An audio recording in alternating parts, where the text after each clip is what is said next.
Question I have along that another topic is you've been working with your wife for what, 30 or the 40 years or the whole Right. 40?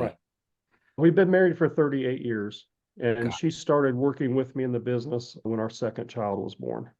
God, his wife is in the business with him. My wife is in the business with me. So any advice, it's working together on a daily basis, living together, working together. It's a lot there. Any Right. words of wisdom to everyone listening? It's in the same position. Yeah, because we needed It's that. just like being married itself is challenging. Being together with somebody we've been together for 39 years now, got married not long after we started dating.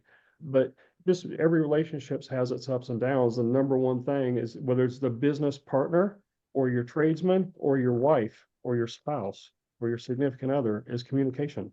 Just listening.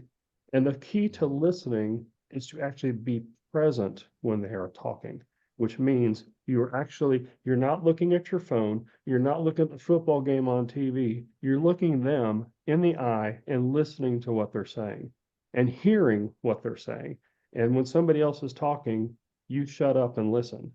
And I think that's one of our biggest things that change in society these days, and why so many things aren't as long term as they used to be, is that people aren't as focused anymore because there's so many distractions. Everybody has a phone in their hand. Some people have two or three phones in their hand. And everywhere you go, there's umpteen screens. You can't walk in a restaurant without seeing screens everywhere. And it's hard to focus.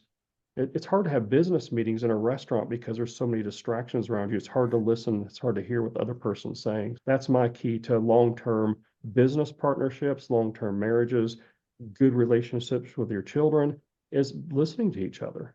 We always had a rule in our house: when we sit down to have lunch, breakfast, or dinner, the TV's off and the cell phones are gone. There's no distractions. We're just there to listen to each other and spend a little bit of time together. And that was Well one of said. our rules. And we even have Thanksgiving dinner at our house, and our nieces and nephews would come over, and one of them pull a phone and say, the phone's got to go away or you got to leave the table. You aren't eating if you bring a phone to the table. So, Awesome. it was always just a hard, fast rule in our house. No TVs on, no cell phones on when you're sitting down to have dinner.